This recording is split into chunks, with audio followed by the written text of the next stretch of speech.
बिस्मिल्लाहिर्रहमानिर्रहीम। और वो अपने बंदों पर गालिब है और तुम पर निगहबानी करने वाले भेजता है, यहाँ तक कि जब तुम में से किसी एक को मौत आ जाए तो हमारे भेजे हुए फरिश्ते इसकी रूह कब्ज कर लेते हैं और वो कोताही नहीं करते। फिर वो अपने मालिक के हकीकी अल्लाह की तरफ लौटाए जाएंगे। आगाह रहो, फैसला करने का हक सिर्फ उसी को हासिल है। वो निहायत सरत से हिसाब लेने वाला है। कह दीजिए, कौन है जो तुम्हें सहरा और समंदर की तारीकियों में नजात देता है, जिससे तुम गिड़गड़ा कर और चुप के इल्तिजा करते हो। अगर इस बला से हमें बचा लिया तो हम शुक्रगुजारों में से होंगे। कह दीजिए, तुम्हें इससे और हर मुसीबत से अल्लाह ही निजात देता है, फिर भी तुम शिरक करते हो। कह दीजिए, अल्लाह इस बात पर कुदरत रखता है कि तुम्हारे ऊपर से या तुम्हारे कदमों के नीचे से तुम पर कोई अजाब भेज दे या तुम्हें फिरकों में उलझाकर एक दूसरे की लड़ाई का मजा चखा दे। देखो, हम अपनी आयत को किस तरह मुख्तलिफ अंदाज में बयान करते हैं ताकि वो समझ जाएं। और आपकी कौम ने इस कुरान की तकजीब की है,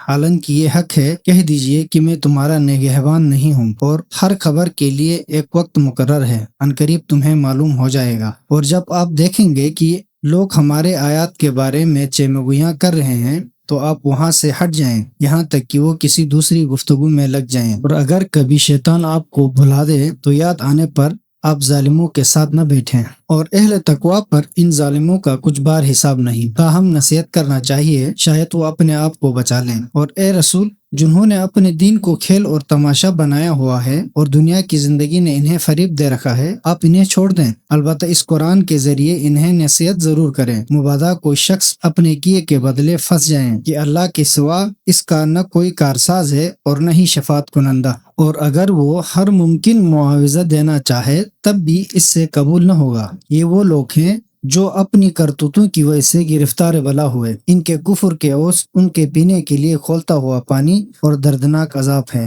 कह दीजिए, क्या हम अल्लाह को छोड़कर इन्हें पुकारें जो न हमारा भला कर सकते हैं और न बुरा? और क्या अल्लाह की तरफ से हिदायत मिलने के बाद भी हम उस शख्स की तरह उल्टे पांव फिर जाएं जिसे शयातीन ने बयाबानों में रास्ता बुला दिया हो और वो सरगर्दा हो, जबकि उसके साथी उसे बुला रहे हों कि सीधे रास्ते की तरफ हमारे पास चला आ। कह दीजिए, हिदायत तो सिर्फ अल्लाह की हिदायत है और हमें हुक्म मिला है कि हम रब्बुल आलमीन के आगे सर तस्लीम खम कर दें, और ये कि नमाज कायम करो और तकवा इलाही अख्तियार करो। और वही तो है जिसकी बारगाह में तुम जमा किए जाओगे, और वही है जिसने आसमानों और जमीन को बरहक पैदा किया। और जिस दिन वो कहेगा हो जा तो हो जाएगा, उसका कौल हक पर मुबनी है। और उस दिन बादशाही इसी की होगी जिस दिन सूर में फूंक मारी जाएगी।